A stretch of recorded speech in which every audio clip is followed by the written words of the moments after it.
sound of the band as a unit has always been a really cohesive thing, and like I imagine it is in any really distinctive band. It's like every part of the equation is equally important to the, it's rarely one person that really kind of carries the whole thing.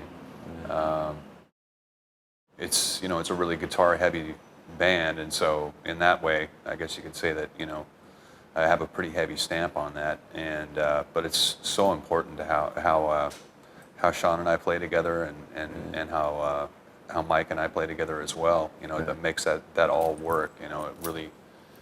It really takes the team. So I mean, and sometimes we play. Sometimes you can play multiple positions on the same team, and sometimes you do in a band. It's like one guy steps up, another guy kind of steps down or steps back. But I've been lucky to be able to write a lot for this band, and that's another thing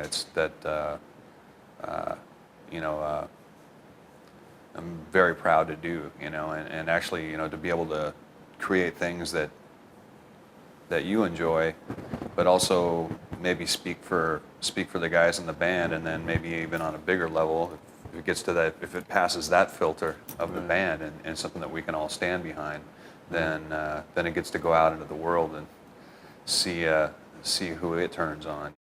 Everybody pretty much starts out the same way. You're a fan of music, and maybe there's some players that you really gravitate toward, or maybe and maybe kind of started you out.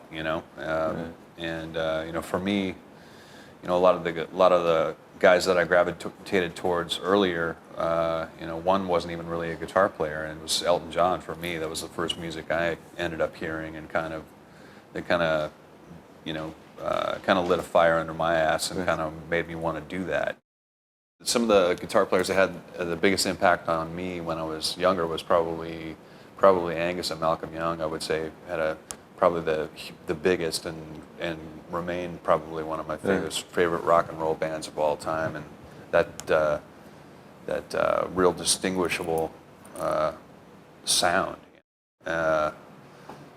And so you end up emulating, your heroes, I guess, or guys that you look up to, and at some point maybe you start becoming yourself by emulating others, and that's how it worked for me, and I think it works for most guys that way.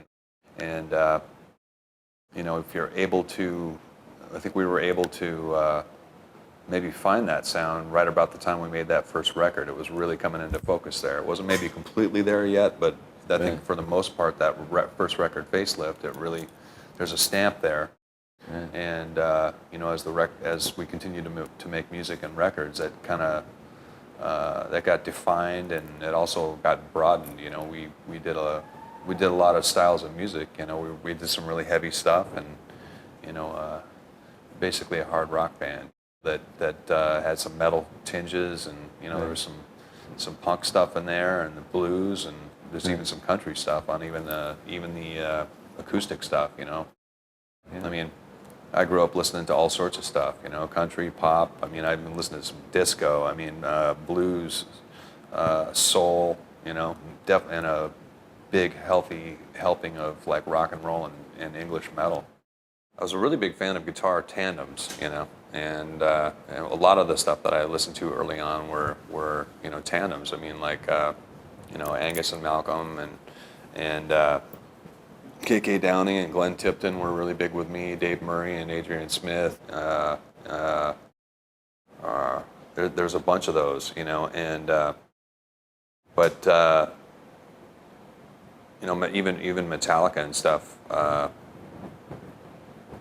was always drawn to the rhythm aspect of guitar before I ever was drawn to anything that was like the soloist aspect of a guitar, and I guess that always stuck with me, is the rhythms and riffs, how riffs make a song, and that groove, and how important that is. And I'd be just as happy playing rhythm guitar all the time. I'd gladly be Malcolm Young. I mean,